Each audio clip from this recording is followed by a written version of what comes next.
Darating ang araw na makikita ko siyang nakaluhod sa aking harapan. Humihingi ng tawad, habang ang kanyang marangyang mundo ay nagkakapiraso sa ilalim ng aking mga paa. Ang aking asawang mandaraya ay mawawalan ng boses. At ang kanyang matandang ina na mapang-api ay tatalikuran ng lahat ng kanilang kinamkam. Makukuha ko ang lahat ang aking anak, ang aking dangal, at ang bawat sentimong kinuha nila sa akin. Ngunit bago ang rurok na iyon, may isang lihim na hindi nila alam. Ang babaeng inaakala nilang mahina at talunan ay siya palang kukuha ng huling halakhak sa pamamagitan ng isang pirma na wawasak sa kanilang lahat. May sakit ka, Marisol. At sa kalagayan mong iyan, baka mapahamak lang ang anak natin. Ang boses na iyon ni Adrian puno ng huwad na pag-aalala. Malambing, ngunit may laso ng bumasag sa katahimikan ng madaling araw. Nararamdaman ko ang lamig ng aircon na tumatagos sa aking balat. Kasabay ng pait na gumuguhit sa aking lalamunan, nakahiga ako sa aming kama. Pagod na pagod ang katawan mula sa panganganak 3 buwan na ang nakalilipas. Ngunit ang aking isipan ay gising na gising. Kailangan mo nang magpahinga sa isang pasilidad na makakapag-alaga sa iyo ng tama. Dagdag pa niya, naramdaman ko ang bigat ng kanyang kamay sa aking balikat. Isang hapos na dati ay nagbibigay sa akin ng init, ngunit ngayon ay tila pagdapo ng isang malamig na ahas. Adrian, pagod lang ako sa pag-aalaga kay Miguel. Mahina akong sagot.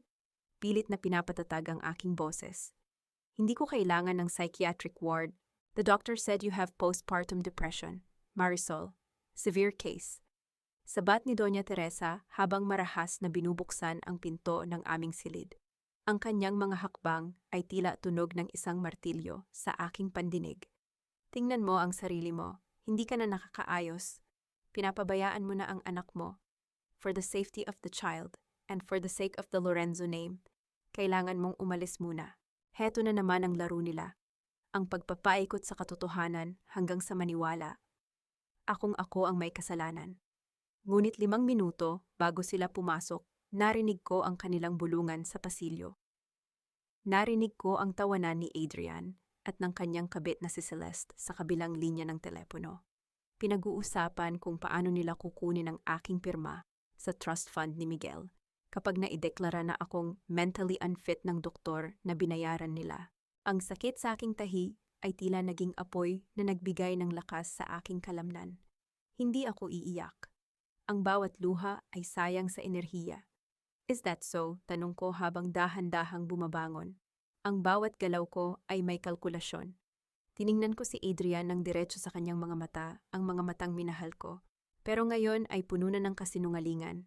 Kung iyan ang sa tingin nyo ay makabubuti, sige, I'll cooperate. Nakita ko ang panandaliang pagkagulat sa mukha ni Doña Teresa. Bago ito napalitan ng isang mapanuring ngiti. Good, Adrian. Ihanda mo na ang mga papeles. The ambulance will be here in an hour. 1 oras.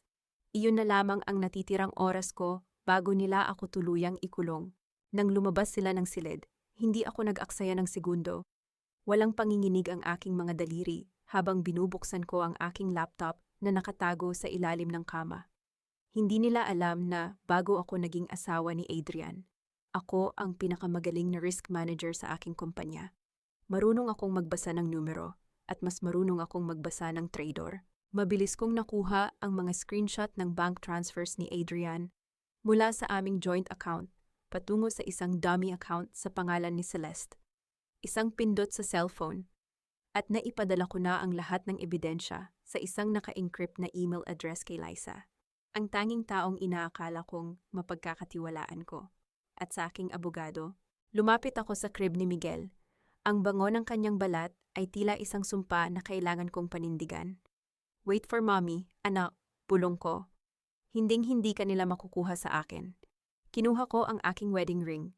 Ang gintong simbolo ng aming sumpaan ay tila naging isang tanikala na dapat nang putulin. Inilapag ko ito sa ibabaw ng side table, sa tabi ng isang basong tubig na hinaluan nila ng pampatulog. Hindi ko iyon ininom. Sa halip, ibinuhos ko ito sa paso ng halaman sa tabi ng bintana. Naririnig ko ang ugong ng sasakyan napaparating sa labas ng aming gate sa Quezon City. Ang tunog ng sirena ay hindi para sa aking kaligtasan, kundi para sa aking pagkabilanggo. Ngunit sa loob ng aking dibdib, may isang bombang nagsimula ng mag-countdown. Alam ni Adrian ang lahat tungkol sa akin, maliban sa isang bagay na kipag-ugnayan na ako sa aking ama, si Don Ernesto, na itinakuwil ko noon para sa kanya. At sa oras na ito, hindi lang abogado ang parating. Pumasok muli si Adrian. May hawak na syringe. Marisol, kailangan mo lang itong inumin para kumalma ka bago tayo umalis. Tumingin ako sa kanya, isang matamis at malamig na ngiti ang sumilay sa aking mga labi.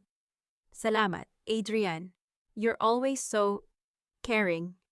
Kinuha ko ang baso, ngunit bago ko ito idampi sa aking labi, tumunog ang telepono ni Adrian. Ang pangalang lumabas sa screen ay ang pangalan ng kanyang accountant. Nakita ko ang biglang pagpumiglas ng takot sa kanyang mga mata. Bakit, tanong ko, ang boses ko ay kasing talim ng isang labaha. May problema ba sa mga accounts natin? Mahal. Ang mukha ni Adrian ay biglang nawalan ng kulay. Tila isang telang binuhusa ng asidong pumapawi sa lahat ng kanyang yabang. Ang kanyang mga mata, na kanina lang ay puno ng mapanlinlang na awa, ngayon ay dilat sa gulat habang nakatingin sa screen ng kanyang telepono. Hindi niya inaasahan na sa gitna ng kanyang planong pagpapatapon sa akin, ang sarili niyang kuta ay nagsisimula ng gumuho. Nararamdaman ko ang kuryente ng tagumpay na dumadaloy sa aking mga ugat. Ngunit pinanatili ko ang aking mukha na walang emosyon. Isang maskara ng kawalang malay na binuo ko sa loob ng maraming taon ng pagsasama namin. I need to take this. Stay here, Marisol. Nauutal niyang sabi bago mabilis na lumabas ng silid. Halos madapa siya sa sarili niyang mga paa. Isang eksenang nakakapagbigay sa akin ng kakaibang ligaya. Adrian, saan ka pupunta? Ang ambulansya ay nasa labas na bulyaw ni Doña Teresa. Ang kanyang boses ay tila isang matalim na kuko na kumakalos sa pader. Sumunod siya sa kanyang anak. Iniwan akong mag-isa sa gitna ng malamig na silid. Hindi nila alam na ang tawag na yon ay bunga ng isang email na ipinadala ko kagabi, isang anonymous tip sa internal auditor ng kanilang kumpanya tungkol sa mga peking invoice na ginagamit ni Adrian para pondohan ang karangyaan ni Celeste. Alam ko ang bawat galaw ng pera sa bahay na ito. Ako ang nag-ayos ng kanilang mga libro noong nagsisimula pa lang ang kanilang negosyo. Akala nila ay kinalimutan ko na ang aking talino dahil lamang naging ina ako. Isang malaking pagkakamali. Tumayo ako mula sa kama, hindi iniinda ang bahagyang kirot sa aking puson. Sa bawat hakbang ko patungo sa bintana, tila bumabalik ang lakas ng isang mandirigmang matagal na natulog. Mula sa itaas, nakita ko ang puting ambulansya na nakaparada sa tapat ng aming gate. Ang mga tauhan nito ay mukhang naiinip, naghihintay sa baliw na kailangan nilang ilayo. Hindi niyo ako makukuha ng ganoon kadali. Bulong ko sa hangin. Mabilis kong kinuha ang isang maliit na USB drive mula sa loob ng isang butas na ginawa ko sa ilalim ng aking vanity mirror. Narito ang lahat, ang mga litrato ni na Adrian at Celeste sa Boracay habang ako ay naghihirap sa panganganak. Ang mga resibo ng mamahaling alahas na binili niya gamit ang perang dapat ay para sa kolehiyo ni Miguel. At ang pinakaimportante, ang lihim na usapan ni na Adrian at ng doktor na nag-issue ng aking peking diagnosis. Biglang bumukas ang pinto, pumasok si Adrian, pawis na pawis at ang kanyang buhok ay gulo-gulo. Wala na ang maskara ng mapagmahal na asawa. Ang narito ngayon ay isang desperadong lalaki. Marisol, we have to postpone the hospital. Something came up at the office. Sabi niya habang hindi makatingin ng diretso sa akin. But don't think you're off the hook. You're still sick. Lumapit ako sa kanya, dahan-dahan, hanggang sa maamoy ko ang hinalong amoy ng kanyang mamahaling pabango at ng kanyang takot. Inayos ko ang kanyang kuwelyo, isang kilos na tila pagmamalasakit, ngunit sa katotohanan ay isang babala. May problema ba? Mahal, tungkol ba ito sa audit? Tanong ko sa isang malambing na tono na tila musika ng kamatayan. Napatitig siya sa akin.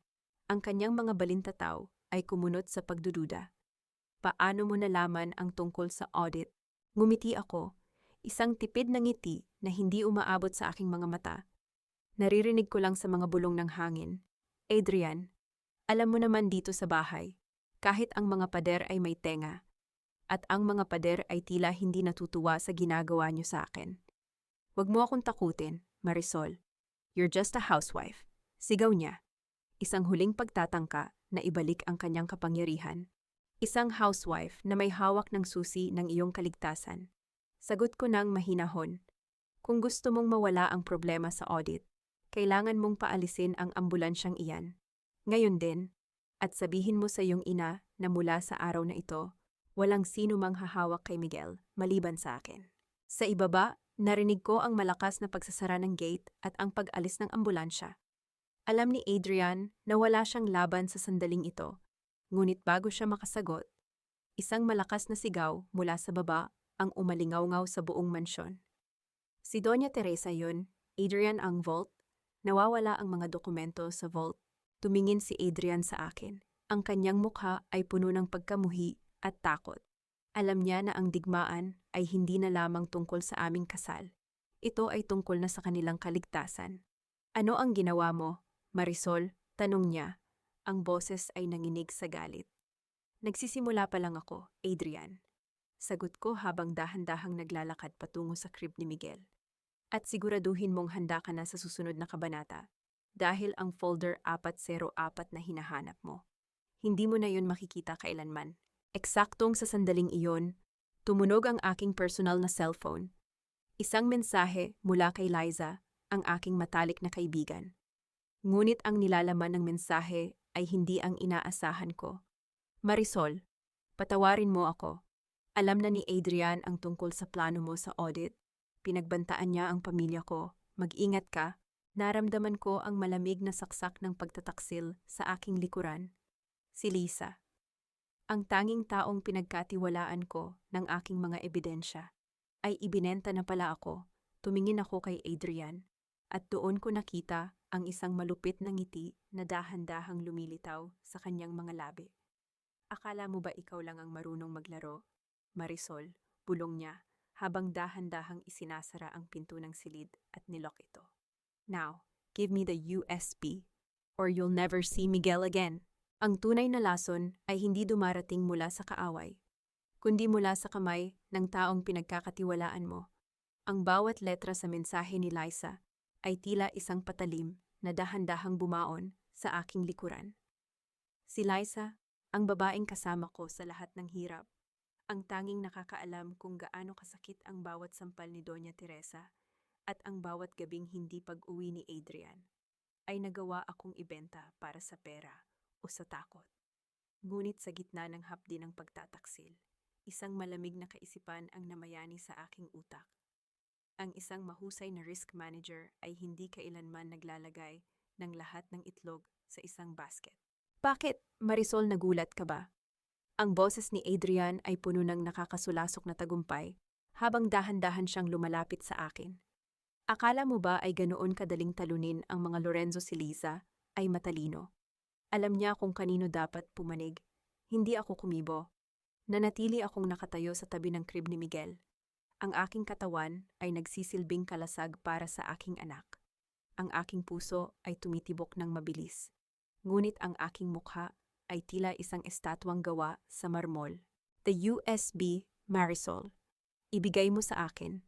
At baka payagan pa kitang manatili rito bilang katulong. O kahit bilang dekorasyon na lang sa bahay na ito.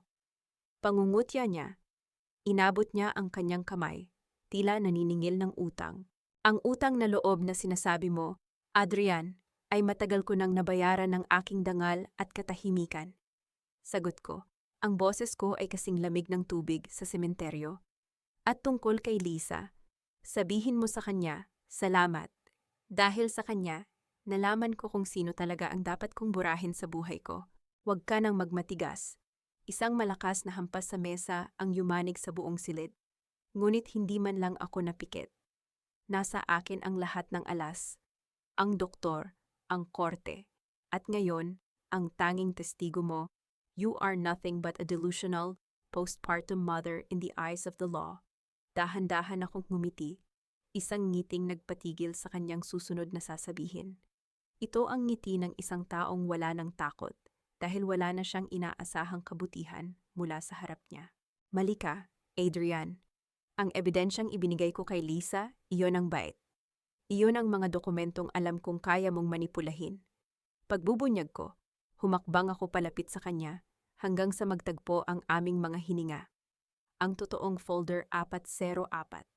Ang mga orihinal na dokumento ng trust fund at ang audio recording ng pag-uusap niyo ni Celeste kagabi. Hindi iyon dumaan kay Liza. Direkta iyon sa cloud storage ng aking ama. Nakita ko ang pagdilat ng kanyang mga mata. Ang takot na kanina ay nawala ay muling bumalik. Mas matindi at mas mapait. Don Ernesto. Nauutal niyang tanong. Oo, Adrian. Ang tatay ko na minaliit mo dahil akala mo ay itinakwil na niya ako, isang tawag ko lang sa kanya. At ang buong legal team ng kanyang korporasyon ay nakahanda ng pulbusin ang pangalan niyo. Dagdag ko, biglang bumukas ng marahas ang pinto. Si Doña Teresa, hingal na hingal, ay nakatayo doon. Ang kanyang mamahaling perlas sa leeg ay tila sumasakal sa kanya. Adrian, ang labas may mga lalaking nakasuot ng barong. Hinahanap ka, may dala silang subena, sigaw ng matanda. Ang kanyang boses ay nanginginig sa takot na hindi niya kayang itago. Tumingin ako kay Adrian, na ngayon ay tila isang basang sisiw sa harap ng bagyo. Ang kapangyarihang hawak niya kanina ay naglaho na parang usok. Hindi pa tayo tapos. Marisol, bulyaw niya bago mabilis na tumakbo palabas kasunod ang kanyang ina. Naiwan akong mag-isa sa silid. Kinuha ko si Miguel at mahigpit siyang niyuakap. Ang init ng kanyang maliliit na kamay ang nagpaalala sa akin kung bakit ko ito ginagawa. Ngunit bago ako makahinga ng maluwag, tumunog muli ang aking laptop. Isang notification mula sa security camera na itinago ko sa opisina ni Adrian sa ibaba. Sa screen, nakita ko si Celeste. Hindi siya umiiyak, hindi siya natatakot. Sa halip, may hawak siyang isang pamilyar na asul na folder. Ang folder na naglalaman ng mga titulo ng lupain na ipinamana sa akin ng aking lola, na lihim na kinuha ni Adrian. Ngunit may mas matindi pa akong nakita. May kausap siya sa kanyang cellphone, at ang kanyang mga salita ay tila isang malakas na sampal sa aking katinuan. Don't worry, Paulo.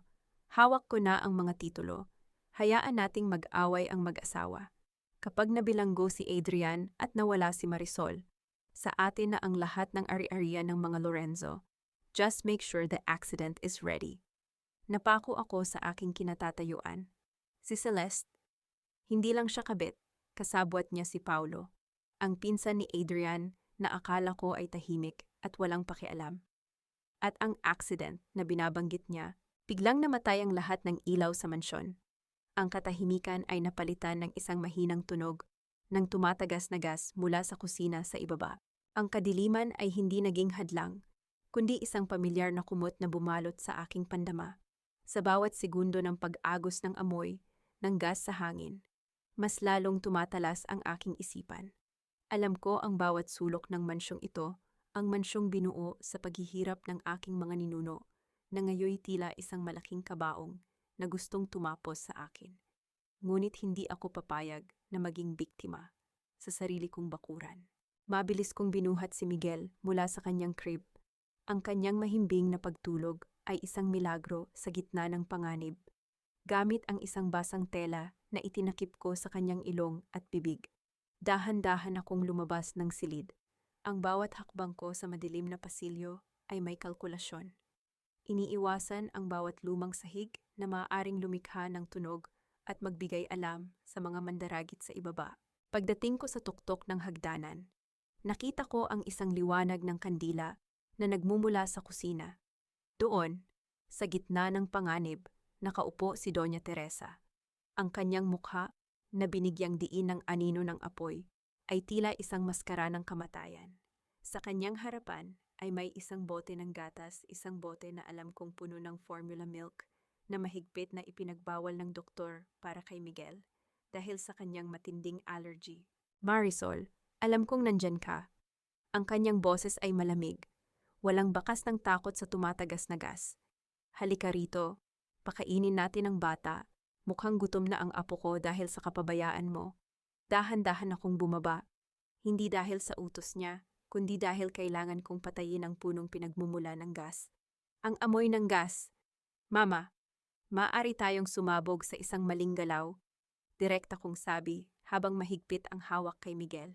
Sumabog o baka guni-guni mo lang yan dahil sa sakit mo. Isang mapang-uyam na tawa ang kumawala sa kanyang mga labi. Kinuha niya ang bote at inilahad sa akin. Uminom na siya ng gatas na ito kanina habang tulog ka. At tingnan mo, mukhang mas hiyang siya rito kaysa sa gatas mo na puno ng laso ng iyong depresyon. Naramdaman ko ang panlalamig ng aking mga kamay. Binigyan niya ng gatas si Miguel, ngunit tiningnan ko ang labi ng aking anak malinis. Walang bakas ng gatas. Doon ko napagtanto, isang laro lang ito. Isang mental torture para lalo akong mag-hysterical at magmukhang baliw sa harap ng mga tauhan na tinawag nila. Wala kang ibinigay sa kanya, Mama. Ang boses ko ay kasing pino ng seda, ngunit kasing talim ng labaha. Dahil kung ginawa mo yan, hindi ka lang ako ang kalaban mo, kundi ang batas. At alam nating dalawa kung gaano mo kahalaga ang pangalang Lorenzo. Hindi mo isasapalaran ang dangal mo para lang sa isang mabilis na pagpatay. Tumayo ang matanda. Ang kanyang mga mata ay nanlilisik sa galit. Ang talas ng dila mo para sa isang taong malapit ng mawala ng lahat. Utang mo sa amin ang buhay mo kung hindi dahil sa amin. Nabulok ka na sa hirap. Otang, humakbang ako palapit sa kanya. Hindi inaalintana ang panganib ng gas. Ang perang ginamit ni Adrian sa negosyong ito ay galing sa dote ng aking pamilya. Ang mansyong ito ay nakatayo sa lupang ipinamana sa akin. Kayo ang may utang sa akin, Doña Teresa. At ngayong gabi, sisiguraduhin kong babayaran niyo ang bawat sentimo, kasama ang interes ng inyong katrayduran. Mabilis kong nilagpasan siya at pinatay ang main valve ng gas sa likod ng stove. Ang katahimikan ay nabasag nang biglang bumukas ang mga ilaw. Ang kuryente ay bumalik. At kasabay nito ang pagpasok ni Adrian kasama ang dalawang lalaking naka-uniforme ng pang-medical. See, I told you, she's hallucinating about gas leaks again, sabi ni Adrian. Ang kanyang mukha ay puno ng huwad na lungkot. Dinala pa niya ang bata sa kusina sa gitna ng dilim. Napakadelikado, ngunit bago pa sila makalapit, isang pormal na kumatok sa pintuan. Ang tunog ng marahas na paghampas sa kahoy ay umalingaw-ngaw sa buong bahay. Isang lalaking nakabarong ang pumasok. May hawak na isang asul na folder. Mr. Adrian Lorenzo, I am from the Regional Trial Court, sabi ng lalaki. Narito ako para isilbi ang Temporary Restraining Order at ang Petition for Involuntary Commitment na isinampa laban kay Adrian Lorenzo. Nalaglag ang bote ng gatas mula sa kamay ni Doña Teresa. Ano, hindi ba para kay Marisol? Yan, tumingin ang opisyal sa dokumento. Hindi po. Ayon sa ebidensyang ipinasa ni Don Ernesto at ng kanyang legal team, si Mr. Adrian Lorenzo ay ipinapa-evaluate dahil sa sociopathic tendencies at panganib sa kanyang asawa at anak. At kasama rin dito ang utos na kailangang lisanin ni na Mr. Lorenzo at Doña Teresa ang property na ito.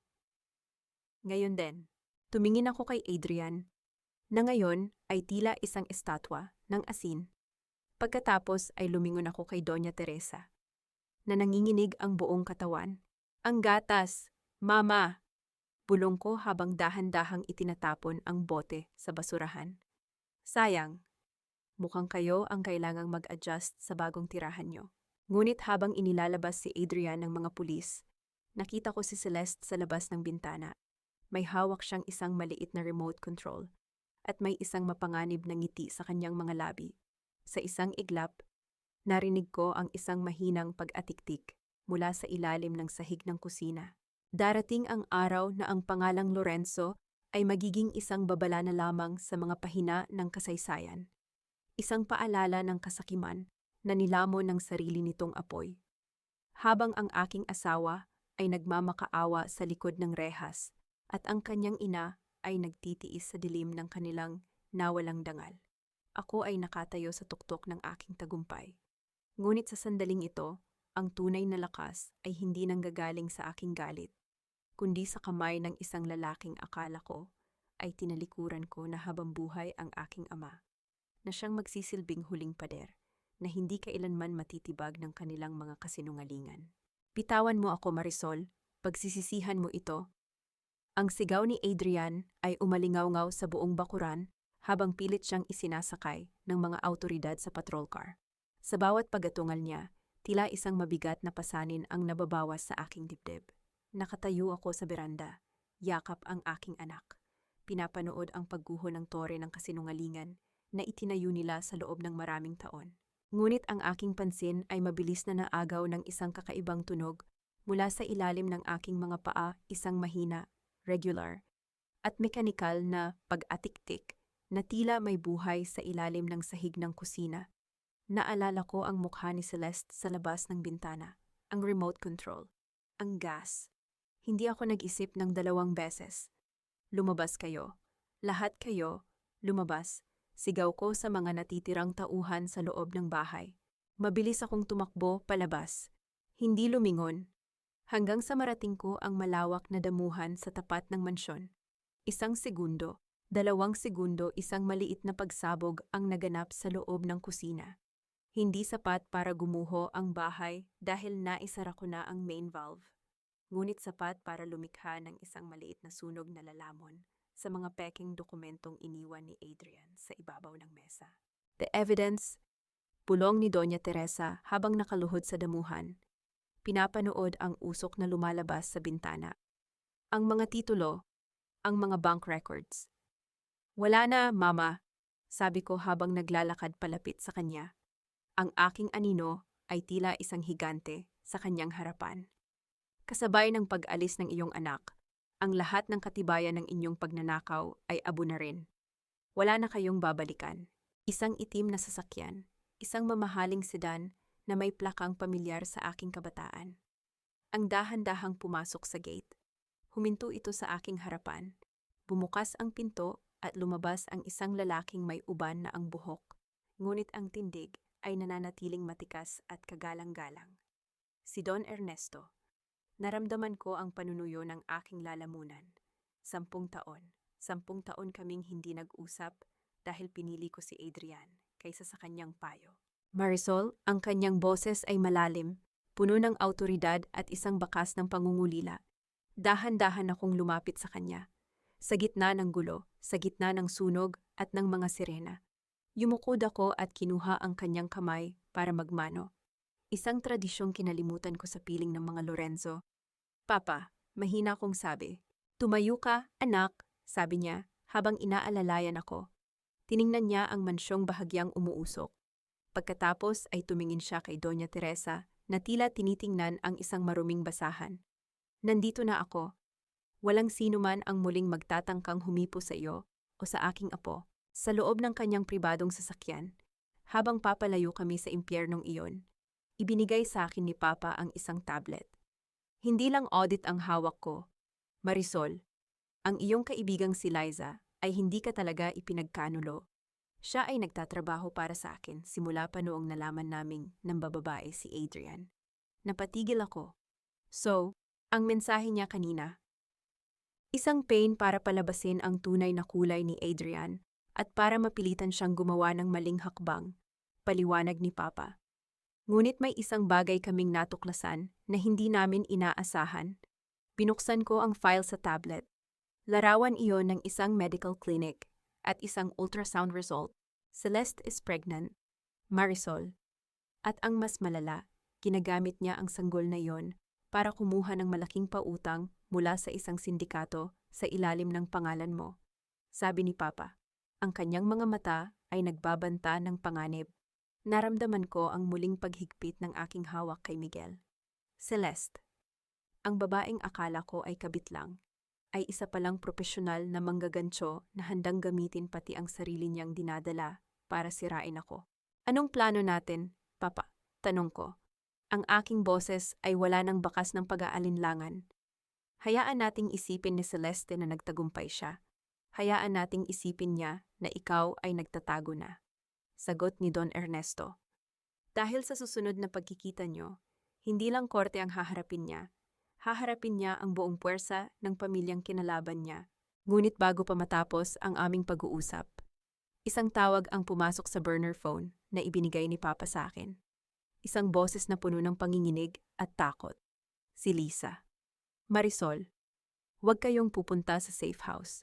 Ang asawa ni Celeste, ang totoong asawa ni Celeste, ay nakalabas na ng kulungan. At kasama niya si Paulo, may dala silang baril. Marisol, isang malakas na pagpreno ng aming sasakyan ang yumanig sa amin ng may isang truck na biglang humarang sa aming daraanan sa gitna ng madilim na kalsada ng Antipolo. Darating ang sandali na ang bawat patak ng luha ni Celeste ay magmumukhang dugong itim sa paningin ng mundo. Isang pagtatangkang kumuha ng awa na hindi natatalab sa pusong ginawa ng bato ng katotohanan. Akala niya ay sapat na ang magmukhang biktima para makuha ang lahat. Ngunit hindi niya alam na sa harap ng isang babaeng wala ng takot. Ang kanyang drama ay isa na lamang nakakaawang palabas na malapit ng matapos. Ang malakas na pagtama ng unahan ng sasakyan sa gulong ng truck na humarang sa amin ay lumikha ng isang yamanig na tila gustong kumalas ng bawat tornilyo ng kotse. Ang amoy ng sunog na goma at ang usok mula sa radiator ay agad na bumalot sa paligid. Sa gitna ng kaguluhan, ang tanging narinig ko ay ang mahinang ungol ni Miguel. Mahigpit ko siyang niyakap. Ang aking katawan ay nagsisilbing baluti laban sa anumang panganib. Marisol, huwag kang lalabas, ang utos ni Papa. Ang kanyang boses ay nananatiling matatag sa kabila ng panganib. Nakita ko ang pagbunot ng kanyang bodyguard ng isang itim na gamit sa ilalim ng upuan. Mula sa truck, bumaba ang isang lalaking may malalaking braso at mukhang galing sa madidilim na eskinita ang asawa ni Celeste, si Gardo. Kasunod niya si Paulo, ang pinsan ni Adrian na dati ay tila walang kibo, ngunit ngayon ay may hawak na bakal. Ngunit ang mas nakakagimbal ay ang pagbaba ni Celeste mula sa isang hiwalay na sasakyan sa likod namin. Naglakad siya palapit, dahan-dahan, habang hawak ang kanyang tiyan. Ang kanyang mukha ay puno ng luha. Ang mga mata ay namumula ang klasikong pa-victim na anyo na naging sandata niya laban kay Adrian. Marisol, maawa ka sa amin, sigaw ni Celeste. Ang boses niya ay nanginginig sa huwad na pait. Hayaan mo na kaming makuha ang pera. Kailangan ito ng anak ko. Anak ito ni Adrian, Marisol. May karapatan din ang batang ito. Pinabako ang bintana ng sasakyan. Sapat lang para marinig niya ang aking boses. Huwag mo akong gamitan ng luhang galing sa gripo, Celeste. Alam nating dalawa na ang batang iyan ay hindi kay Adrian, kundi sa lalaking kasama mo ngayon. Napatigil siya. Ang kanyang pag-iyak ay biglang naputol, tila isang radyong hinugot sa saksakan. Ang kanyang mga mata ay nanliit. Nawala ang anyo ng isang biktima at lumitaw ang isang mapanganib na ahas. Paano? Bulong niya. Akala mo ba ay hindi ko alam ang tungkol sa fertility records ni Adrian? Sabi ko, ang boses ko ay kasing lamig ng hanging gabi sa Antipolo. Adrian is sterile, Celeste. Hindi siya maaaring magkaanak. Si Miguel ay milagro sa amin dahil sa tulong ng siyensya. Kaya ang dinadala mo, imposibleng sa kanya iyan. Isang malakas na mura ang binitawan ni Gardo habang hinahampas ang bintana ng sasakyan. Ibigay niyo ang folder, ang mga titulo ng lupa. Kung hindi, hindi kami magdadalawang isip na tapusin kayo rito. Gardo, tama na, pigil ni Celeste. Ngunit huli na, ang mga bodyguard ni Papa ay mabilis na nakababa at napaligiran sila. Sa isang iglap, ang mga mandaragit ay naging mga bihag. Bumaba ako ng sasakyan. Dala ang aking anak. Hinarap ko si Celeste ng mata sa mata. Hindi ako sumigaw. Hindi ako nagmura. Tiningnan ko lang siya mula ulo hanggang paa ang kanyang mamahaling damit na binili gamit ang perang ninakaw sa akin. Ang kanyang huwad na alahas. At ang kanyang masamang budhi. Ang akala mo ba ay pera lang ang kukuha ko sa inyo? Tanong ko sa kanya. Gusto kong makita mo kung paano mo sisirain ang sarili mo. Ang asawa mong si Gardo ay may warrant of arrest sa Davao.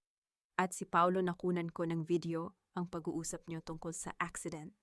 Inilipat ko na ito sa mga autoridad bago pa man tayo magkabanggaan dito. Namilog ang mga mata ni Celeste sa takot. Marisol, please? Buntis ako. Ang bata. Huwag mong gamitin ang bata para sa iyong kasamaan. Putol ko sa kanyang sasabihin, dahil ang batang iyan ang magiging pinakamalaking saksi sa iyong pagkakasala. Inutusan ni Papa ang kanyang mga tauhan na itali ang tatlo habang hinihintay ang pulis. Ngunit habang tinitingnan ko ang folder na hawak ni Celeste na nahulog sa kalsada, napansin ko ang isang bagay. Hindi iyon ang mga titulo ng lupa ko. Mabilis ko itong pinulot at binuksan. Ang aking puso ay tila tumigil sa pagtibok. Hindi ito tungkol sa lupa.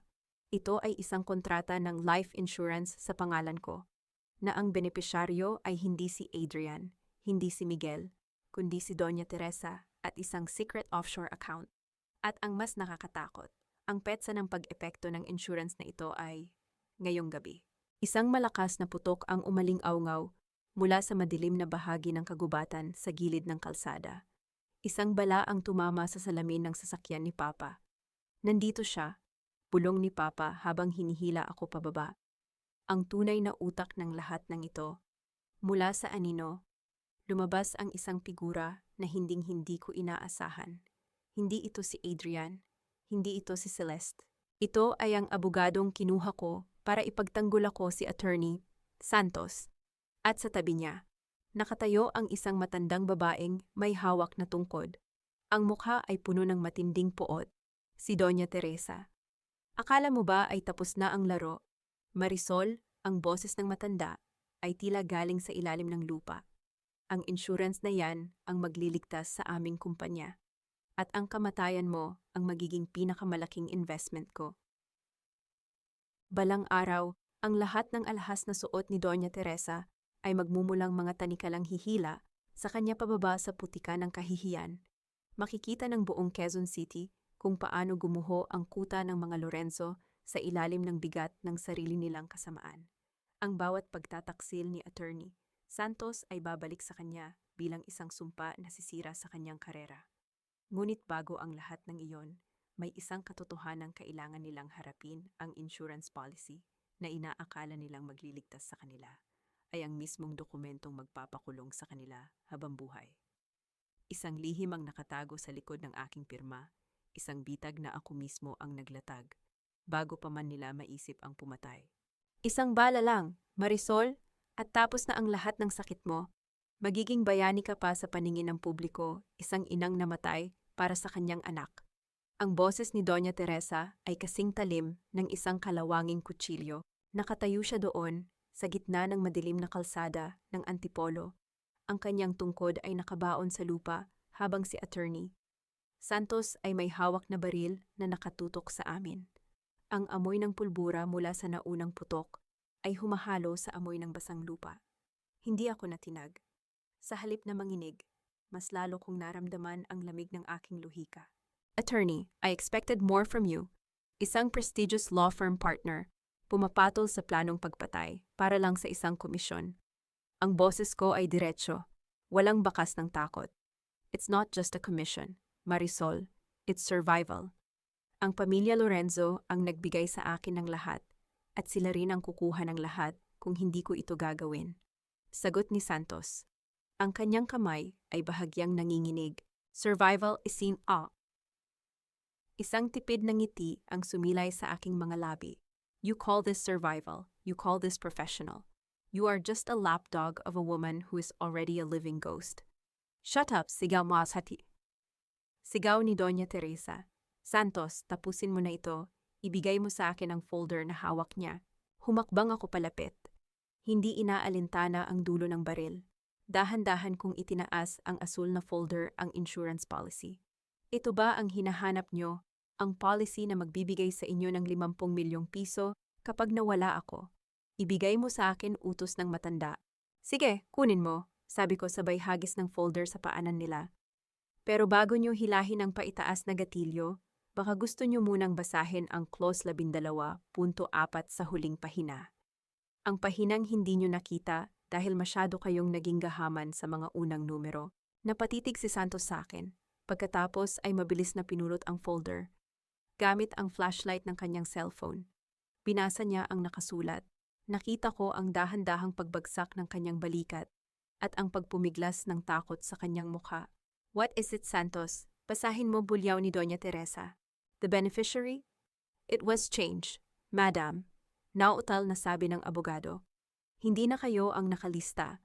Ang lahat ng proceeds ay mapupunta sa isang irrevocable trust fund para kay Miguel. At ang trustee ay hindi ang pamilya Lorenzo, kundi ang Commission on Human Rights at ang National Bureau of Investigation. Sakaling mamatay si Marisol sa isang marahas na paraan. Ang mukha ni Doña Teresa ay naging abo. Ano kailan mo pa ginawa ito? Noong gabing nalaman kong may itinatago kayong folder 404 sa opisina ni Adrian. Sagot ko, I am a risk manager. Remember, I don't just manage risks. I neutralize them. Dahan-dahan kong inayos ang kumot ni Miguel. Sinisiguradong hindi siya nagigising sa gitna ng tensyon. Ang aking kamay ay nananatiling matatag. Isang patunay na ang pagiging ina ay hindi kahinaan, kundi ang pinakamalakas na sandata. Now, attorney, you have a choice. Pagpapatuloy ko, iputok mo ang baril na iyan at sisiguraduhin kong ang buong buhay mo ay mabubulok sa kulungan nang walang kahit isang sentimo. Or ibaba mo iyan at tumistigo ka laban sa matandang ito. My father is already on the phone with the chief of police. They are 5 minutes away. Naririnig ko na ang tunog ng mga sirena mula sa malayo. Ang kanilang liwanag ay dahan-dahang gumuguhit sa madilim na abot-tanaw. Si Santos ay dahan-dahang ibinaba ang baril. Ang kanyang mukha ay puno ng pagkatalo. Traidor, sigaw ni Doña Teresa, habang hinahampas ng kanyang tungkod ang abogado. Hindi siya traidor, Mama, sabi ko, habang naglalakad pabalik sa sasakyan ni Papa. Siya ay isang tao lang na marunong mag-compute ng loss at profit. At sa gabing ito, kayo ang pinakamalaking net loss sa kasaysayan ng mga Lorenzo. Pumasok ako sa sasakyan at tumingin kay Papa na nakangiti sa akin nang may pagmamalaki. Ngunit bago kami makaalis, isang huling mensahe ang pumasok sa aking tablet mula sa security system ng aming mansyon. Nakita ko si Adrian. Hindi siya nakakulong, nakatakas siya mula sa patrol car at ngayon ay nasa loob na ng aking silid sa mansyon. May hawak na 1 galon ng gasolina at ang mas nakakakilabot, may kasama siyang isang tao na hindi ko inaasahan, si Liza. Magbayad kayong lahat, ang bulong ni Adrian sa kamera bago niya sinilaban ang unang posporo. Darating ang sandali na ang bawat danyos na ginawa ni Adrian ay babalik sa kanya bilang isang apoy na hindi niya kayang patayin. Isang impyernong siya mismo ang nagmitsa, akala niya, sa pagsunog sa aming nakaraan. Mabubura rin niya ang kanyang mga kasalanan. Ngunit hindi niya alam na ang bawat dokumentong tinupok ng apoy ay may digital na kopya na nakatanim na sa puso ng katarungan. Ang kanyang pagbagsak ay hindi magiging mabilis. Ito ay magiging isang mabagal at masakit na pagguho ng lahat ng kanyang pinahalagahan, ang kanyang yaman, ang kanyang dangal, at ang huling babaeng akala niya ay nagmamahal sa kanya. Bilisan mo, papasusunugin niya ang lahat. Ang boses ko ay matigas. Punong-puno ng awtoridad sa kabila ng kaba na dahan-dahang gumagapang sa aking dibdib. Nakatitig ako sa screen ng tablet habang ang sasakyan ni Papa ay mabilis na humaharurot. Pabalik ng Quezon City. Sa maliit na screen, kitang-kita ko ang dilaw at kahel na liwanag na sumasayaw sa loob ng aking opisina. Si Adrian, na may hawak na galon ng gasolina, ay tila isang baliw na sumasayaw sa gitna ng kanyang sariling pagkatalo. At si Liza, ang aking kaibigan, ay nakagapos sa isang upuan. Ang kanyang mga mata ay puno ng luha at pagsusumamo. Hindi lang ang bahay ang susunugin niya, Marisol. He's trying to destroy the servers. Sabi ni Papa habang mahigpit ang hawak sa manibela. Let him burn the physical servers. Papa, hindi niya alam na ang lahat ng backups ay nasa cloud at direkta sa main office mo. Sagot ko. Ang aking puso ay kumikirot para kay Liza. Kung talagang nagtatrabaho siya para kay Papa, ibig sabihin ay itinaya niya ang kanyang buhay para sa akin. Nang makarating kami sa tapat ng mansyon, ang usok ay makapal na at bumabalot na sa itaas na bahagi ng bahay. Ang mga bumbero ay nagsisimula na ring dumating. Ang kanilang mga hose ay tila mga dambuhalang ahas na naglalabas ng tubig para sugpuin ang apoy. Ngunit bago pa kami makalapit, isang pamilyar na sasakyan ang huminto sa gilid ang sasakyan ni Celeste. Bumaba si Celeste. Hindi para tumulong, kundi para kunin ang isang maliit na vault na itinatago niya sa loob ng kotse. Ngunit sa kasamaang palad, nakita siya ni Adrian mula sa bintana ng ikalawang palapag. "Celeste, tulungan mo ako," sigaw ni Adrian. Ang kanyang boses ay napaos na sa tindi ng usok. "Nasa loob pa ang mga alahas ni Mama, kunin natin." Tumingin si Celeste sa itaas. Ang kanyang mukha ay hindi na nagpapakita ng kahit anong pag-ibig. Isang mapait at mapang-uyam na tawa ang kumawala sa kanyang mga labi. "Gunggong ka ba, Adrian? Tingnan mo ang paligid mo. Wala ka ng kumpanya, wala ka ng pera, at ngayon, wala ka na ring bahay." Sigaw ni Celeste pabalik. "Anong gagawin ko sa'yo? Papakainin kita. I'm leaving, Adrian. Good luck sa kulungan." Nakita ko ang pagguho ng huling pag-asa sa mukha ni Adrian. Ang babaeng pinagpalit niya sa akin, ang babaeng binilhan niya ng luho gamit ang pera ko, ay tinalikuran siya sa sandaling wala na siyang pakinabang. Ito ang slap face moment na matagal ko nang hinihintay, ang makita siyang madurog hindi dahil sa akin, kundi dahil sa sarili niyang kamalian. "Celeste, bumalik ka rito, you traitor," sigaw ni Adrian habang sinusubukang bumaba sa hagdanan na nilalamon na ng apoy. Hindi nag-atubili si Papa. Ang kanyang mga bodyguard ay mabilis na pumasok sa bahay, suot ang mga protective gear, para iligtas si Liza. Sa loob ng ilang minuto na tila tumagal ng isang dekada, nailabas nila si Liza, mahirap huminga ngunit buhay. Nang mailabas si Adrian ng mga bumbero, itim ang kanyang mukha sa uling at puno ng paso ang kanyang mga kamay. Nakaluhod siya sa damuhan. Pinapanood ang bahay na unti-unting namamatay. Lumapit ako sa kanya, dahan-dahan. Ang aking sapatos ay lumilikha ng tunog sa basang semento. "The house can be rebuilt, Adrian," sabi ko. Ang boses ko ay kasing lamig ng yelo. "Pero ang tiwala at ang buhay na sinira mo, walang insurance na makakabayad diyan." Tumingala siya sa akin. Ang kanyang mga mata ay puno ng puot at pagsisisi. "Nakuha mo na ang gusto mo, Marisol. Masaya ka na ba? I am broke. I am finished." "Hindi pa ako masaya, Adrian. Magiging masaya lang ako kapag napanood ko ang bawat segundo ng iyong paglilitis." Sagot ko. "And by the way, ang trust fund ni Miguel ibinigay ko na ang control sa legal team ni Papa. You can't touch even a single centavo." Ngunit sa gitna ng kanyang pag-iyak, biglang tumawa si Adrian, isang tawang nakakakilabot at puno ng lihim na banta. "You think you won, Marisol? You think your father is a saint?" Bulong niya habang inilalabas ang isang maliit, sunog na piraso ng papel mula sa kanyang bulsa. "Basahin mo ito. Ang Don Ernesto na sinasamba mo. Siya ang dahilan kung bakit naghirap ang pamilya ko noon. At ang kasal natin isang kasunduan lang yan sa pagitan nila ng yumaong tatay ko, para bayaran ang utang ng pamilya mo na itinago niya sa'yo." Napatigil ako. Ang papel ay isang lumang kasunduan. May lagda ni Papa at ng tatay ni Adrian. Isang dokumentong nagsasabing ang aking kalayaan ay ipinagpalit para sa isang utang na hindi ko alam. Tumingin ako kay Papa. Nakita ko ang pag-iwas ng kanyang mga mata. Sa gitna ng apoy ng mansyon, isang mas malaking sunog ang nagsimulang magmula sa loob ng aking pagkatao. Ang bawat taong pinagkatiwalaan ko ay may kanya-kanyang lihim na lason. Darating ang sandali na ang bawat pader ng korte ay magsisilbing saksi sa paghuhubad ng katotohanan, kung saan ang mga kasinungalingang binalot sa mamahaling sweet at matatamis na salita ay tuluyang maglalaho. Akala ni Adrian, ang huling bumbang itinapon niya tungkol sa aking ama ang magiging mitsa ng aking paghina. Akala niya. Sa pagdurog sa tiwala ko kay Don Ernesto, ay muli akong luluhod sa kanyang paanan.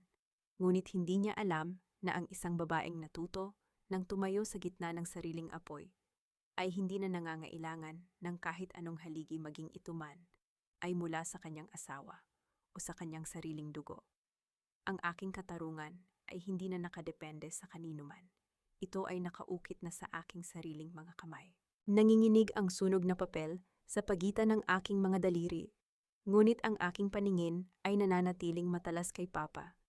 Ang usok mula sa nasusunog na mansyon ay tila pumasok sa aking lalamunan, mapait at nakakasuffocate.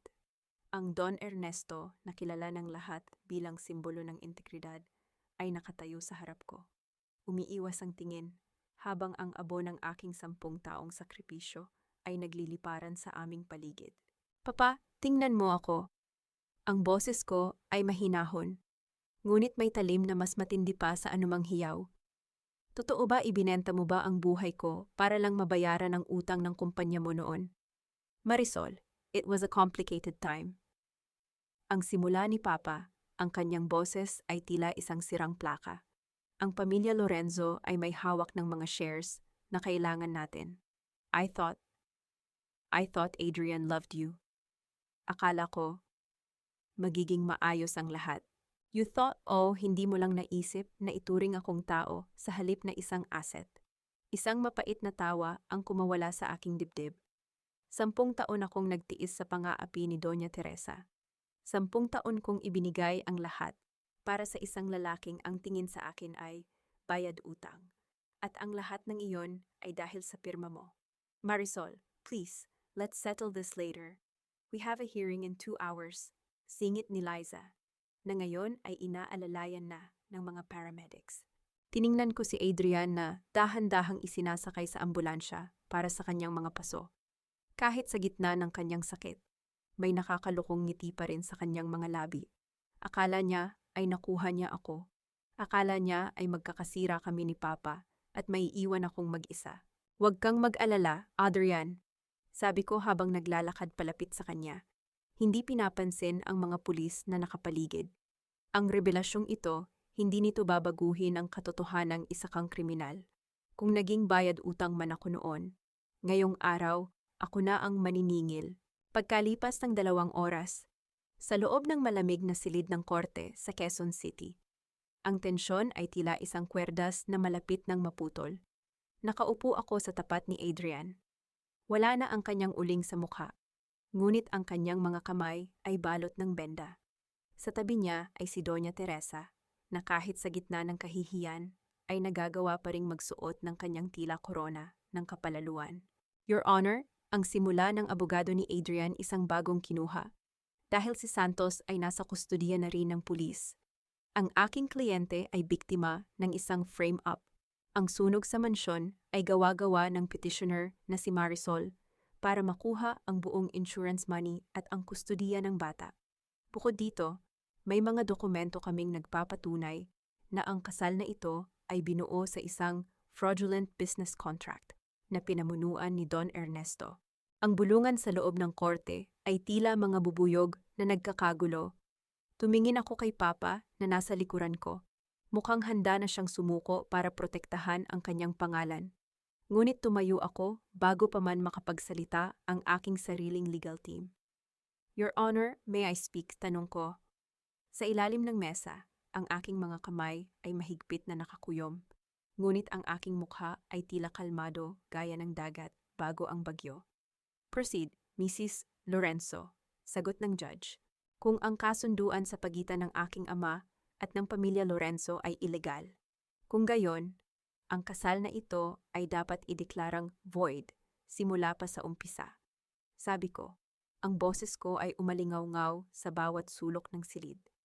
At kung ang kasal ay void, ang lahat ng ari-ariang kinuha ni Adrian sa akin sa ilalim ng conjugal partnership ay dapat ibalik sa akin kasama ang mga dividends ng kumpanyang kinuha niya sa dote ko. Nakita ko ang pagkabigla sa mukha ni Adrian. Hindi niya inaasahan na gagamitin ko ang sarili niyang bomb laban sa kanya. At tungkol sa kustudiya ni Miguel, pagpapatuloy ko habang inilalabas ang isang maliit na digital recorder. Narito ang audio file mula sa baby monitor na itinago ko bago pasunugin ni Adrian ang bahay. Dito ay maririnig ang pag-uusap nila ni Doña Teresa tungkol sa kung paano nila i-dispose ang bata sa isang boarding school sa ibang bansa. Kapag nakuha na nila ang insurance money ko, isang malakas na hampas ng gavel ang nagpatahimik sa silid. Ang audio ay nagsimulang tumugtog.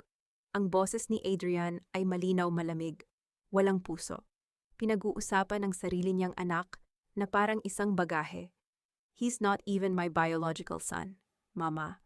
Why should I care ang boses ni Adrian mula sa recorder?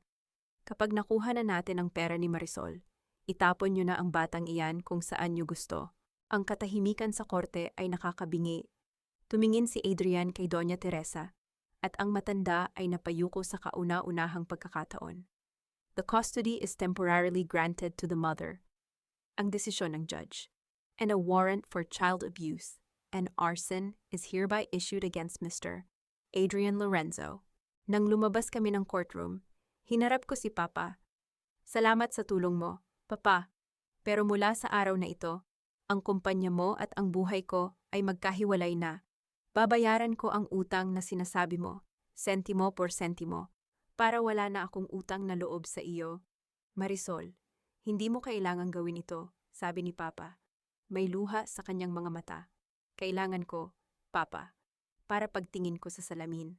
Wala na akong makikitang bayad utang. Ang makikita ko na lang ay si Marisol. Ngunit habang naglalakad ako patungo sa parking lot kasama si Liza at ang aking anak, isang itim na van ang biglang humarang.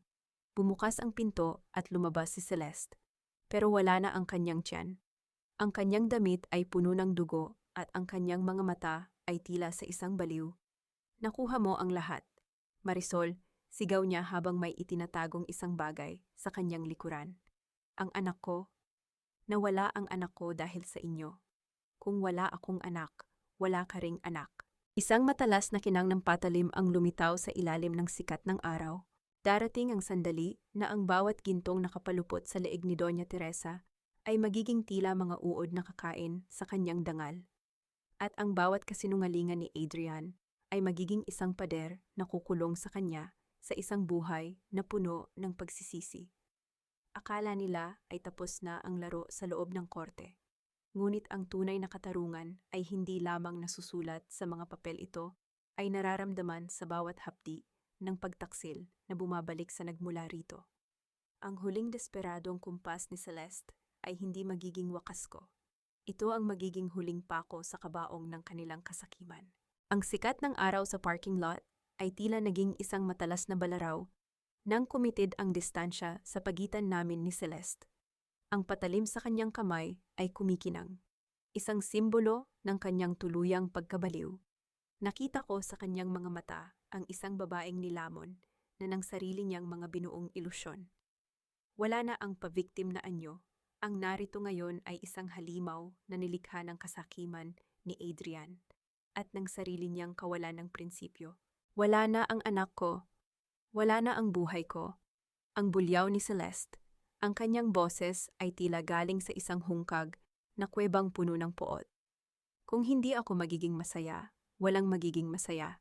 Hindi ako sumigaw, hindi ako nagmula. Sa halip na tumakbo, mabilis kong inihagis ang aking mabigat na leather bag sa kanyang mukha habang itinutulak ko si Liza at si Miguel sa likod ng isang sasakyan. Ang pagkagulat sa kanyang mukha nang tumama ang bag ay sapat na para sa isang segundong pagkakataon. Bago pa niya muling maitaas ang patalim, ang mga bodyguard ni Papa ay mabilis na damba sa kanya. Pinadapa siya sa mainit na semento ng parking lot. Bitawan niyo ako, Marisol. Papatayin kita, ang kanyang huling hiyaw bago siya tuluyang napusasan ng mga pulis na rumeresponde mula sa loob ng korte. Tiningnan ko siya habang isinasakay sa mobile ng pulis. Walang awa sa aking puso. Ang bawat luhang pumatak sa kanyang mukha ay tila tubig na dumadaloy sa batong hindi na kayang lumambot. Hindi ako ang pumatay sa anak mo, Celeste. Mahina kong sabi habang inaayos ang buhok ni Miguel. Ang sarili mong kasakiman at ang paggamit mo sa isang buhay para sa pera ang pumatay sa kanya. Ngayon, harapin mo ang dilim na ikaw mismo ang nagmitsa. Pagkalipas ng isang linggo, dumating ang araw ng formal na pagpapatalsik sa mga Lorenzo mula sa kanilang huling kuta. Kasama ang aking legal team, pumasok ako sa kumpanya na dating pinamunuan ni Adrian. Ngunit ngayon, ang pangalang nakasulat sa board of directors ay hindi na sa kanya. Ito ay ang aking dote, ang aking pinaghirapan, at ang aking bagong simula. Pumasok ako sa opisina ni Adrian at nakita ko si Doña Teresa. Nakaupo siya sa isang sulok, yakap ang isang maliit na jewelry box, ang kanyang huling kayamanan. Wala na ang kanyang mga alalay. Wala na ang kanyang kapangyarihan. Ito na ba ang huling kukunin mo sa amin? Marisol, tanong ng matanda. Ang kanyang boses ay nanginginig sa galit at takot. Ang kumpanya, ang bahay, wala ka na bang tira para sa amin? Wala akong kinuha sa inyo, Mama. Sagot ko habang ipinapatong ang warrant of seizure sa kanyang harapan. Binabawi ko lang ang lahat ng ninakaw niyo sa akin, ang pera ko, ang oras ko, at ang dignidad ko. Ang lahat ng gintong hawak mo ngayon, ipinambayad mo na iyan sa mga utang na iniwan ng iyong anak bago siya arestuhin para sa arson at child abuse. Dahan-dahan kong kinuha ang jewelry box mula sa kanyang nanginginig na mga kamay. Pinuksan ko ito at nakita ang isang pamilyar na kwintas, ang heirloom ng aking pamilya, na kinuha nila noong araw ng kasal ko. Ito ay para sa kinabukasan ni Miguel. Ang mga gamit na ito ay hindi na sa inyo. Wala kang puso, sigaw ni Doña Teresa, habang inaalalayan siya ng mga security guard palabas ng gusali. Isinusumpa kita. Ang sumpa mo ay wala ng lakas sa taong marunong lumaban. Ang huli kong sabi bago ako lumingon sa aking bagong secretary. I-update ang lahat ng records. Mula sa araw na ito, ang Lorenzo Group ay wala na. Palitan ito ng Souls Management. At pakitanggal ang portrait ni Adrian sa lobby. Itapon niyo sa basurahan. Nang hapong iyon, binisita ko si Adrian sa selda. Nakaupo siya sa isang sulok. Ang kanyang mga benda sa kamay ay marumi na. At ang kanyang mga mata ay walang buhay. Nang makita niya ako, tumayo siya at lumapit sa rehas. Marisol, please, ilabas mo ako rito. Pagsusumamo niya, ang boses ay puno ng gaslighting na dati ay tatalab sa akin. Alam mong mahal kita, nagkamali lang ako. Isipin mo si Miguel, kailangan niya ng ama. Tiningnan ko siya ng walang emosyon. Si Miguel ay may ama, Adrian. Ngunit hindi ikaw iyon. Ang ama ay isang taong handang mamatay para sa kanyang anak. Hindi ang taong handang gamitin ang anak niya para sa insurance money. Ang tanging papel mo na lang sa buhay namin ay ang pagiging isang masamang alaala. Hindi mo ito magagawa sa akin. I am an elite, I am a Lorenzo. Sigaw niya habang hinahampas ang rehas. No, Adrian? You are just a number now. Sagot ko. Inmate number 404. Isang numero na madaling burahin sa kasaysayan ng buhay ko. Naglakad ako palabas ng presinto. Ang bawat hakbang ko ay tila isang paglipad patungo sa kalayaan. Ngunit sa pagbukas ko ng pintuan ng aking sasakyan, isang lalaki ang nakatayo doon. Hindi si Papa, hindi si Adrian. Isang lalaking may hawak na isang asul na envelope, isang envelope na may tatak ng National Bureau of Investigation. Mrs. Marisol Lorenzo, tanong ng lalaki. May mga bagong natuklasan kami sa kaso ng sunog sa mansyon. Mukhang hindi lang si Adrian ang may sala. May nakita kaming fingerprints sa gasoline container na hindi kay Adrian o kay Liza. Fingerprints ito ng iyong ama, si Don Ernesto. Napatigil ang mundo ko. Ang huling pader na inaakala kong sandigan ko ay muling nanganganib na gumuho. Ang laro ay hindi pa pala tapos. Arating ang sandali na ang dugo ay hindi na magiging sapat na dahilan para manatili sa isang lason na relasyon. At ang pagmamahal ng isang magulang ay hindi natatanggapin bilang lisensya para sa krimen. Akala ni Don Ernesto, sa pagmamanipula sa tadhana at sa pagsunog sa aking nakaraan, ay muli niya akong maikukulong sa ilalim ng kanyang mga pakpak. Ngunit hindi niya alam na ang ibong tinuruan niyang lumipad sa gitna ng bagyo ay hindi na kailanman muling babalik sa isang gintong hawla. Ang aking kalayaan ay hindi ibinigay sa akin. Ito ay kinuha ko mula sa mga kamay ng mga lalaking akala ay pag-aari nila ang aking kaluluwa. Nakatitig ako sa asul na envelope na hawak ng NBI agent. Ang hangin sa paligid ng parking lot ay tila naging kasing talim ng mga kristal na yelo. Hindi ako kumurap, hindi rin nanginig ang aking mga kamay. Sa loob ng 10 taon, natuto akong magtago ng emosyon sa harap ng mga mandaraya. At ngayon, gagamitin ko ang kasanayang yon sa sarili kong dugo. Fingerprints ni Don Ernesto, ulit ko. Ang boses ko ay matatag, walang bakas ng pagkagulat. Sigurado ba kayo na hindi iyan plantado ng kampo ni Adrian? Iyon ang tinitingnan namin, Mrs. Lorenzo. Pero ang container ay natagpuan sa isang tagong bahagi ng hardin na ang mga tauhan lang ng inyong ama ang may access. Sagot ng agent. Salamat. Hayaan niyo akong kausapin ang aking ama. Sabi ko bago pumasok sa aking sasakyan. Hindi ako dumiretso sa mansyon ni Papa. Sa halip, pumunta ako sa site ng aking itinatayong negosyo, ang Sol's Bakery and Cafe. Dito, sa gitna ng amoy ng bagong pinturang pader at ang tunog ng mga martilyo ng mga manggagawa, nararamdaman ko ang tunay na kontrol. Ito ang aking kaharian. Hindi galing sa dote, hindi galing sa mana, kundi galing sa sarili kong pawis. Tinawagan ko si Papa. Magkita tayo sa opisina mo, Papa.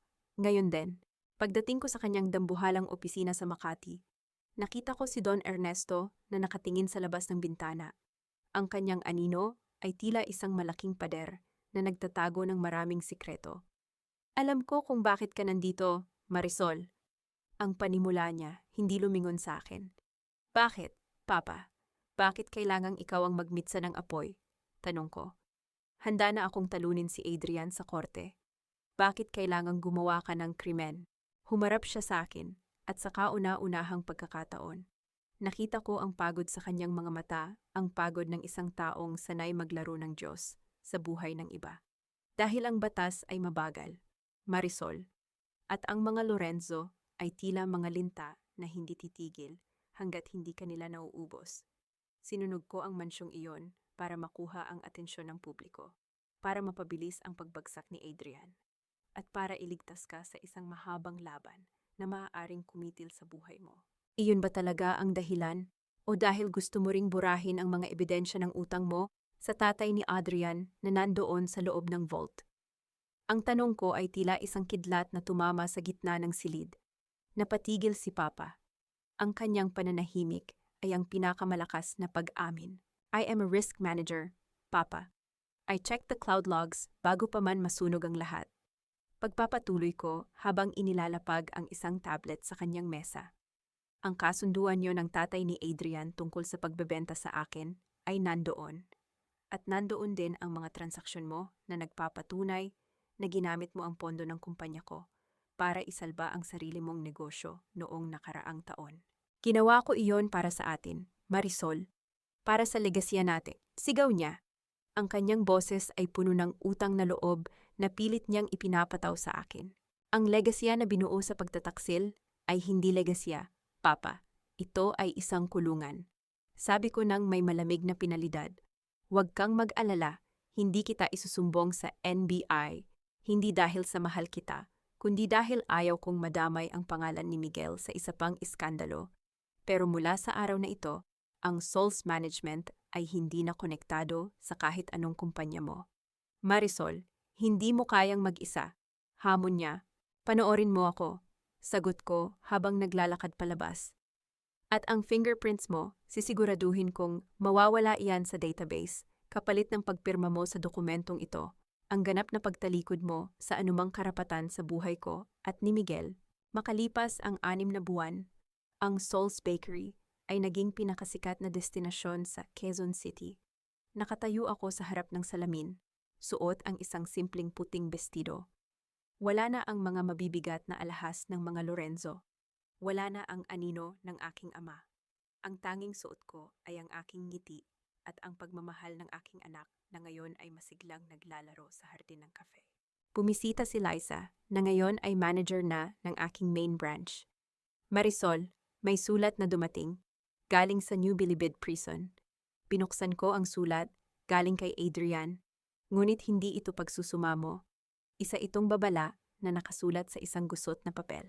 Akala mo ba ay tapos na ang lahat dahil nakuha mo ang kumpanya? Tingnan mo ang ilalim ng tile sa gitna ng garden ng cafe mo. May iniwan si Celeste doon bago siya arestuhin. Isang regalo para sa anibersaryo natin na hinding-hindi mo malilimutan. Naramdaman ko ang biglang panlalamig ng aking sikmura. Mabilis akong tumakbo sa hardin, kung saan masayang naglalaro si Miguel malapit sa isang tila bagong sementadong tile sa gitna ng mga bulaklak. Darating ang sandali na ang bawat pait ng kahapon ay magiging tila abong tinatangay ng hangin at ang bawat sugat na iniwan ng mga mandaraya ay magiging mga pilat ng karangalan. Akala ni Adrian, sa kanyang huling pagtatangka mula sa loob ng selda, ay muli niyang magugulo ang payapang mundo na binuo ko para sa aking anak. Akala niya ay sapat na ang isang lihim na itinanim ni Celeste para muling pasabugin ang aking katinuan. Ngunit hindi niya alam na ang isang inang dumaan na sa impyerno ay hindi natakot sa kahit anong apoy.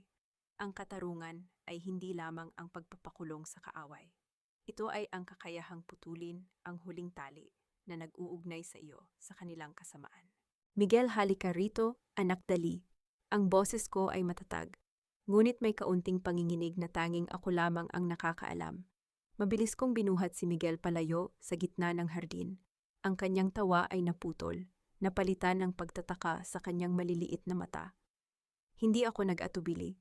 Tinawagan ko agad ang security team ng cafe at ang mga awtoridad. Sa loob ng 10 minuto, ang lugar na dapat ay puno ng amoy ng bagong luto na tinapay ay napaligiran ng mga dilaw na tape ng pulis. Marisol, anong nangyayari? Tanong ni Liza. Ang kanyang mukha ay puno ng kaba. Ang huling regalo ni Celeste, sagot ko habang nakatingin sa mga tauhan ng bomb squad na dahan-dahang tinituklap ang tiles sa ilalim ng mga bulaklak. Ang dahan-dahang paggalaw ng kanilang mga kagamitan ay tila isang ritual ng paglilibing sa huling banta ng aking nakaraan. Ngunit nang tuluyang maangat ang tili, walang sumabog, walang usok.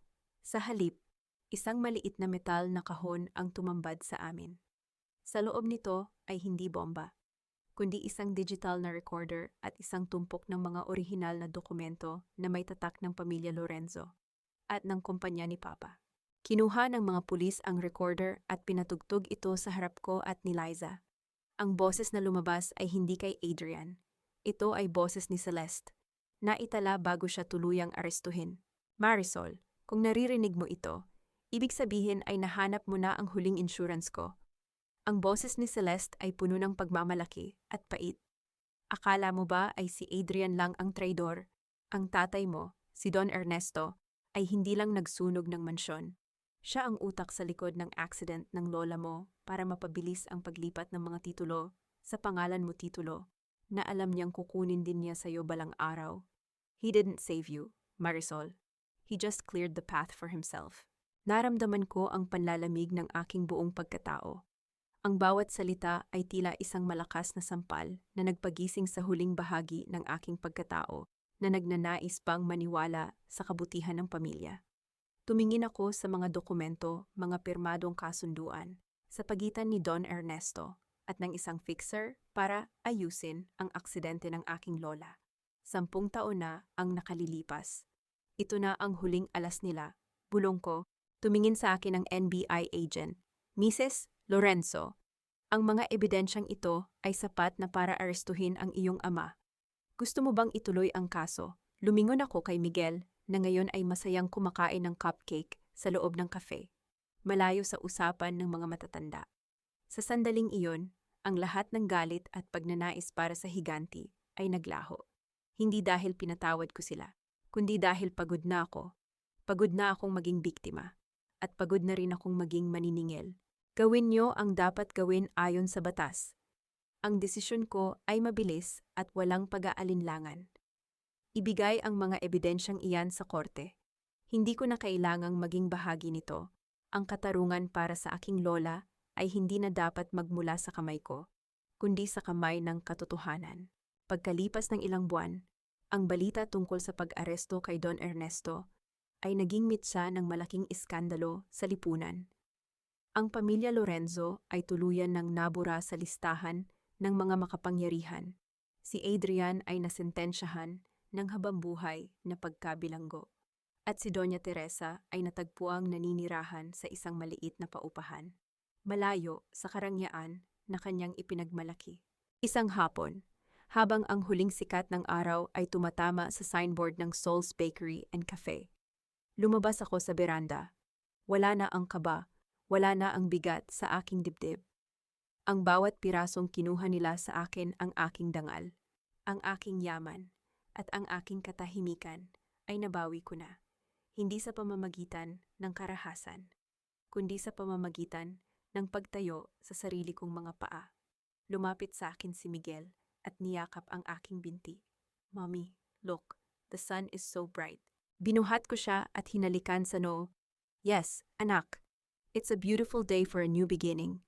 Tumingin ako sa malayo, sa abot tanaw ng Quezon City. Ang laro ni na Adrian, Celeste, at Don Ernesto ay tapos na. Ngunit ang kwento ni Marisol ay nagsisimula pa lamang.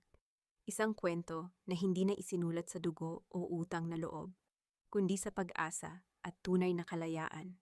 Ang tunay na kalayaan ay hindi matatagpuan sa pagtakas, kundi sa pagharap sa salamin nang wala ng bakas ng takot o pagsisisi. Darating ang sandali na ang bawat ingay ng nakaraan, ang mga sigaw ng pang-aapi, ang mga bulong ng pagtataksil, at ang kalansing ng mga gintong tanikala ay malulunod ng payapang awit ng mga alon sa dalampasigan. Ang isang inang nagtagumpay ay hindi na kailangang sumigaw para marinig. Ang kanyang katahimikan ang pinakamalakas na patutuo ng kanyang muling pagkabuhay. Nakatayo ako sa malambot na buhangin ng Bataan, malayo sa mausok at mapanlinlang na mga kalsada ng Quezon City. Ang huling sikat ng araw ay nagbibigay ng kulay ginto sa langit, isang kulay na hindi na sumisimbolo sa yaman ng mga Lorenzo, kundi sa ningning ng aking sariling pag-asa. Sa di kalayuan, nakikita ko si Miguel na masayang naghahabol ng mga alon. Ang kanyang mga tawa ay tila mga kristal na basag na nagbibigay ng musika sa aking pandinig. Hawak ko ang isang piraso ng papel, isang liham na galing sa loob ng kulungan. Sulat ito ni Adrian. Alam ko ang nilalaman nito nang hindi ko na binubuksan, mga huwad na pangako, mga paghingi ng tawad na binalot sa manipis na gaslighting, at ang pilit na pagkapit sa isang nakaraang siya mismo ang sumira. Ngunit sa halip na basahin, dahan-dahan ko itong pinunit sa maliliit na piraso. Hinayaan kong tangayin ng hangin ang bawat hibla ng papel hanggang sa maglaho ang mga ito sa malawak na asol na dagat. Marisol, hindi mo ba talaga siya bibigyan ng kahit isang pagkakataon na makita ang anak niya? Ang tanong ni Liza na ngayon ay dahan-dahang lumalapit sa akin. May daladalang 2 baso ng malamig na juice. Tumingin ako sa kanya at ngumiti ng may kalmado at pinalidad. Ang pagkakataon ay ibinibigay sa mga taong nagkamali. Liza, hindi sa mga taong sadyang pumatay ng kaluluwa ng iba. Ang patawad na ibinigay ko sa kanya ay hindi para sa kanyang katahimikan, kundi para sa aking kapayapaan. Pinatawad ko na siya sa paraang hindi ko na siya kailangan pang isipin o kamuhian. He is now a stranger to my soul.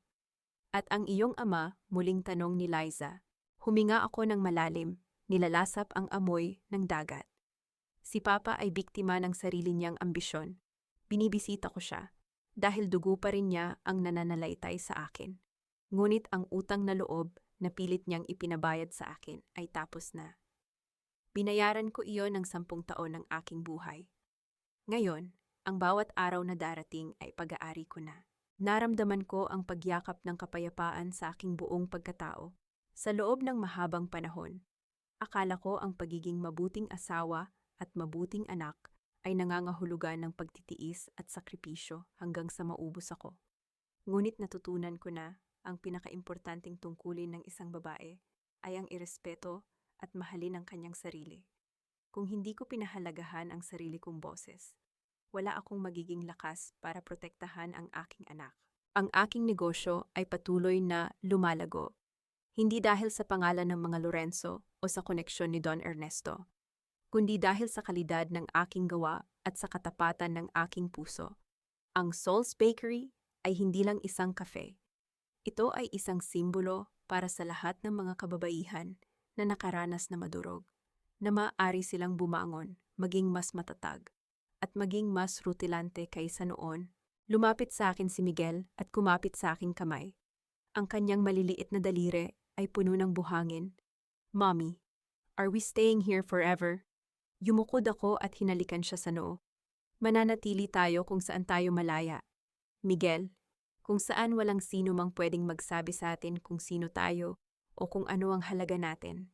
Habang dahan-dahang lumulubog ang araw at unti-unting lumilitaw ang mga unang bituin, alam ko sa aking puso na ang digmaan ay tapos na. Wala nang mga lihim na kailangang itago. Wala nang mga kaaway na kailangang katakutan. Ang katarungan ay nakamit na. Hindi lang sa loob ng korte, kundi sa bawat pintig ng aking malayang puso. Ang bukas ay hindi na isang banta, kundi isang magandang imbitasyon. At sa bawat hakbang ko pasulong, bitbit ang aking anak at ang aking dangal. Alam kong hinding-hindi na muling magdidilim ang aking mundo, sapagkat ang tunay na liwanag ay hindi nanggagaling sa labas, kundi sa apoy ng isang inang natutong maging reyna ng kanyang sariling tadhana.